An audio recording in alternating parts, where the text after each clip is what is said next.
제12장. 형제들아, 신령한 것에 대하여 나는 너희가 알지 못하기를 원하지 아니하노니 너희도 알거니와 너희가 이방인으로 있을 때 말 못하는 우상에게로 끄는 그대로 끌려갔느니라.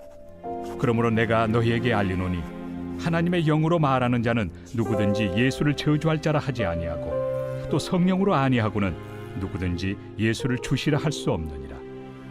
은사는 여러 가지나 성령은 같고 직분은 여러 가지나 주는 같으며 또 사역은 여러 가지나 모든 것을 모든 사람 가운데서 이루시는 하나님은 같으니 각 사람에게 성령을 나타내심은 유익하게 하려 하심이라. 어떤 사람에게는 성령으로 말미암아 지혜의 말씀을, 어떤 사람에게는 같은 성령을 따라 지식의 말씀을, 다른 사람에게는 같은 성령으로 믿음을, 어떤 사람에게는 한 성령으로 병 고치는 은사를, 어떤 사람에게는 능력 행함을, 어떤 사람에게는 예언함을, 어떤 사람에게는 영들 분별함을, 다른 사람에게는 각종 방언 말함을, 어떤 사람에게는 방언들 통역함을 주시나니 이 모든 일은 같은 한 성령이 행하사 그의 뜻대로 각 사람에게 나누어 주시는 것이니라. 몸은 하나인데 많은 지체가 있고 몸의 지체가 많으나 한 몸임과 같이 그리스도도 그러하니라. 우리가 유대인이나 헬라인이나 종이나 자유인이나 다 한 성령으로 세례를 받아 한 몸이 되었고 또 다 한 성령을 마시게 하셨느니라. 몸은 한 지체뿐만 아니요 여럿이니 만일 발이 이르되 나는 손이 아니니 몸에 붙지 아니하였다 할지라도 이로써 몸에 붙지 아니한 것이 아니요 또 귀가 이르되 나는 눈이 아니니 몸에 붙지 아니하였다 할지라도 이로써 몸에 붙지 아니한 것이 아니니 만일 온 몸이 눈이면 듣는 곳은 어디며 온 몸이 듣는 곳이면 냄새 맡는 곳은 어디냐. 그러나 이제 하나님이 그 원하시는 대로 지체를 각각 몸에 두셨으니 만일 다 한 지체뿐이면 몸은 어디냐. 이제 지체는 많으나 몸은 하나라. 눈이 손더러 내가 너를 쓸 데가 없다 하거나 또한 머리가 발더러 내가 너를 쓸 데가 없다 하지 못하리라. 그뿐 아니라 더 약하게 보이는 몸의 지체가 도리어 요긴하고 우리가 몸에 덜 귀히 여기는 그것들을 더욱 귀한 것들로 입혀주며 우리 아름답지 못한 지체는 더욱 아름다운 것을 얻느니라. 그런즉 우리의 아름다운 지체는 그럴 필요가 없느니라. 오직 하나님이 몸을 고르게 하여 부족한 지체에게 귀중함을 더하사 몸 가운데서 분쟁이 없고 오직 여러 지체가 서로 같이 돌보게 하셨느니라. 만일 한 지체가 고통을 받으면 모든 지체가 함께 고통을 받고 한 지체가 영광을 얻으면 모든 지체가 함께 즐거워하느니라. 너희는 그리스도의 몸이요 지체의 각 부분이라. 하나님이 교회 중에 몇을 세우셨으니 첫째는 사도요 둘째는 선지자요 셋째는 교사요 그 다음은 능력을 행하는 자요 그 다음은 병 고치는 은사와 서로 돕는 것과 다스리는 것과 각종 방언을 말하는 것이라.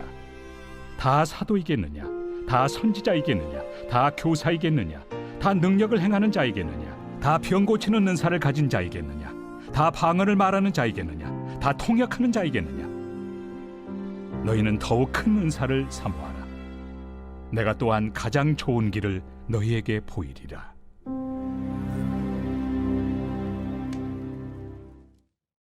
오늘의 말씀도 어제에 이어서 공적 예배에 관한 문제를 다루고 있는데요. 그 마지막 문제로서 영적 은사에 관한 문제입니다. 고린도 교인들은 성령의 능력을 통해 각 사람에게 부여된 은사에 대한 올바른 이해가 없었습니다. 그저 신령한 것 그 자체가 외관상 끝이라고 생각하고 은사를 남용했습니다. 특히 그들은 방언의 은사를 공적으로 적절히 사용하는 법을 오해하여 공동체를 더욱 혼란스럽게 만들었으며 성령의 능력을 선물로 주신 성령의 은사로 보지 않고 소유로 보아 그 뜻을 오해했습니다. 여러분, 은사는 개인을 위한 것이 아닙니다. 이 은사를 소유의 문제로 봐서는 안 됩니다. 7절 말씀입니다. 각 사람에게 성령을 나타내심은 유익하게 하려 하심이라. 은사는 하나님의 관점에서 볼 때 교회와 성도들의 유익을 위해 당신께서 원하시는 자에게 잠시 맡겨주시는 능력이자 선물입니다. 11절 말씀입니다. 이 모든 일은 같은 한 성령이 행하사 그의 뜻대로 각 사람에게 나누어 주시는 것이니라. 오늘 말씀에서 언급되고 있는 9가지 은사들은 각각 다른 역할을 하지만 이 모두는 다 한 분, 성령님께서 교회의 유익을 위하여 걸음과 사명을 위하여 필요한 순간에 각 사람에게 나누어 주시는 은사라는 것입니다. 은사가 있다고 해서 영적으로 성숙한 것도 아닙니다. 다만 은사에 관한 우리의 태도는 늘 자발적이어야만 하며 언제는 나를 통해 하나님께서 역사하실 수 있도록 은사에 대한 그리고 성령님에 대한 확신을 가져야 합니다. 특별히 오늘 소개되고 있는 9가지 은사, 즉 지혜의 말씀, 지식의 말씀, 믿음, 병고침, 능력 행함, 예언함, 영분별, 방언과 방언 통역, 이 다양한 은사들이 어떤 관계이고 우리가 어떻게 이해해야 하는지를 밝히기 위해 바울은 교회를 사람의 신체에 비유해서 말하고 있습니다. 12절 말씀입니다. 몸은 하나인데 많은 지체가 있고 몸의 지체가 많으나 한 몸인과 같이 그리스도도 그러하니라. 몸은 하나지만 다양한 지체인 발과 손과 눈과 귀와 코가 있듯이 교회 안에는 다양한 은사들과 다양한 사명들이 존재한다는 것입니다. 그리고 이 지체들 하나하나가 다 소중한 것처럼 우리에게 주어진 은사와 사명은 다 소중하고 무엇보다 중요한 것은 이 지체들이 모여 한 몸을 이룬 것처럼 너희들도 한 몸을 이뤄야 하며 더 중요한 것은 교회의 머리이시자 우리의 주인 되시는 예수 그리스도만을 섬겨야 하며 우리는 그분의 지체라는 사실을 기억하라는 것입니다. 27절 말씀입니다. 너희는 그리스도의 몸이요 지체의 각 부분이라. 아멘. 우리의 은사를 함부로 사용해서는 안 될 이유가 충분히 오늘 말씀을 통해 언급되고 있습니다. 우리가 바로 그분의 것이기 때문입니다. 그러므로 우리는 이 은사를 사모하고 발견하며 그것을 활용할 줄 아는 주님의 지체가 되어야 합니다. 예수님의 달란트 비유 말씀을 아시죠? 이 비유의 요지는 이것입니다. 하나님이 각 사람에게 주신 독특한 재능은 천국에서 엄청난 가치를 지니고 있다는 것입니다. 겨우 우리에게 10,000원짜리, 100,000원짜리 재능과 은사를 맡겨주신 것이 아니라는 것입니다. 우리는 하나님께서 우리에게 맡겨주신 그 엄청난 재능을 발견해야 될 의무가 있습니다. 그리고 이것을 사용해서 내 인생의 소명과 목적을 이루는 것이 하나님의 뜻이라는 사실을 깨달아야 합니다. 우리가 할 수 있는 선택지는 2가지라고 생각합니다. 하나님 주신 재능과 능력을 발견하여 강력하고 효과적인 강점으로 키울 것인가, 아니면 약점만 바라보며 남들에게 있지만 나에게 없는 것에 대해서 늘 불평하며 원망하며 평생을 신세한탄을 할 것인가, 이 2가지 선택지라고 생각합니다. 성경에도 이러한 책임에 대해 증거합니다. 베드로전서 4장 10절 말씀, 각각 은사를 받은 대로 하나님이 여러 가지 은혜를 맡은 선한 청지기 같이 서로 봉사하라. 하나님께 주신 은사는 그 특별하게 부여주신 재능이며 능력이며 선물이며 이것을 가지고 일터와 지역사회와 학교와 개인의 삶에서 사용해야 된다는 것입니다. 어느 곳에서든 말입니다. 이 말은 목사가 되라는 이야기가 아닙니다. 주의 종이 되라는 이야기가 아닙니다. 다만 어느 은사든 어떤 달란트든 사용하지 않는 것에 대해 책임을 물으신다는 것입니다. 아카데미 수상작인 불의 전차는 1924년 올림픽에 출전한 영국인 육상 선수의 실화를 그린 영화 에릭 리들에 관한 이야기입니다. 독실한 신자이며 세계 최고의 육상 선수 가운데 한 명입니다. 내용은 다 아실 겁니다. 모두가 다 이번 올림픽도 에릭 리들이 금메달을 딸 것이라 예상했습니다. 그런데 출전하지 않았습니다. 100m 단거리에 출전하지 않았습니다.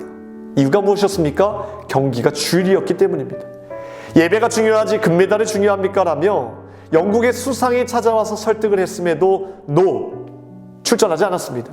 그런데 정말 놀라운 일이 일어났죠. 주 종목인 100m가 아닌 어떻게 해서 400m 중거리에 출전하게 됐는데 세계가 놀랐습니다. 바로 그 경기에서 금메달을 딴 것입니다. 그것도 세계 신기록. 기자가 말합니다. 어떻게 주 종목도 아닌 400m에서 금메달을 땄습니까? 그때 그가 유명한 고백을 하게 됩니다. 100m는 내가 뛰었지만 나머지 300m는 하나님께서 뛰어주셨습니다. 그런데 사실 에릭 리들은 그전부터 중국 선교로 섬기겠다는 비전이 있었다고 합니다. 그러나 그 약속을 잊어버리고 자꾸 달리기를 더 중요하게 생각하는 것 같아 그의 여동생이 그 모습을 보고 속상해했다고 합니다. 그때 에릭 리들이 여동생에게 나중에 꼭 중국 선교사로 갈 거야 안심시키면서 이렇게 말했다고 합니다. 우리는 모두 선교사야. 어디를 가든지 사람들을 그리스도께 가까이 이끌거나 그리스도로부터 멀리 쫓아내지. 나는 하나님이 분명한 목적을 위해 나를 지으셨다고 믿어. 하나님은 나를 빠르게도 만드셨단다. 내가 달릴 때 하나님이 기뻐하신 게 느껴져. 내가 달리기를 포기하는 것은 하나님을 무시하는 짓이야. 단순히 내 기분만 좋은 게 아니야. 이기는 것은 곧 하나님께 영광을 돌리는 거야 라고 말입니다. 에릭은 자신이 달리기 재능에 타고났다는 사실을 알았을 뿐 아니라 그 재능을 썩히는 것이 하나님에 대한 불충이라는 사실도 잘 알고 있었습니다. 파커 파머는 이렇게 말했습니다. 우리는 재능이라는 권리를 갖고 이 세상에 나온다. 그 후에는 스스로 그 권리를 버리거나 남들의 압박 때문에 그 권리를 썩히는데 인생의 절반을 허비한다. 사랑하는 성도 여러분, 우리는 그리스도의 몸에 붙어있는 지체들입니다. 각자 자신이 할 수 있는 가장 아름다운 일이 있다는 것입니다. 바울이 말한 9가지 은사일 수 있고 그 외에 다양한 재능이 있을 수 있습니다. 이 능력을 우리의 주인 되시는 주님을 위해 사용한다면 우리 삶의 모든 영역 속에서 주님이 주시는 참 기쁨과 소망을 맛보게 될 줄 믿습니다.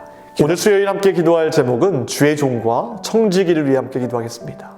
담임 목사님 영육간에 강건하게 하시고 말씀의 능력을 칠갑절 더해 주소서. 말씀을 전하는 자리마다 성령의 능력이 나타나게 하옵소서 기도하시고요. 부교육자들과 장로님들 모든 청지기들에게 성령 충만 주시고 가정에 평안을 달라고 함께 기도하시겠습니다. 기도하겠습니다. 하나님 감사합니다. 하나님께서 우리에게 부여하신 은사, 사명, 귀한 것을 개발하고 활용하여서 하나님의 영광이 되기를 원하옵니다. 하나님 이 재능을 썩히지 않게 하시고 하나님 나라의 확장과 하나님의 영광을 위해 날마다 귀하게 쓰임받는 귀한 도구로 사용하여 주시옵소서. 하나님 우리 주의 종, 우리 주의 사자 목사님, 담임 목사님 세워주심에 감사합니다. 오늘 이곳까지 인도하여 주시는 데 감사합니다. 말씀의 능력을 칠갑절 더하여 주시사 선포하신 말씀마다 회복과 치유의 역사를 이루어 주시고 하나님 가정의 평안을 더하여 주시며 기도하시고 계획하신 모든 일들마다 앞서 운행하여 주시옵소서. 우리 부교역자들, 장로님들, 하나님 청지기 주님께서 허락하신 귀한 사명 감당하기에 조금도 부족함이 없도록 성령 충만함으로 인도하여 주시옵소서. 우리 사랑하는 성도님들 기도하는 제목들마다 주님 응답하여 주시며 귀한 사명 잘 감당할 수 있도록 날마다 동행하여 주시옵소서. 모든 것 감사드리오며 우리를 원하신 예수 그리스도 이름으로 기도하옵나이다.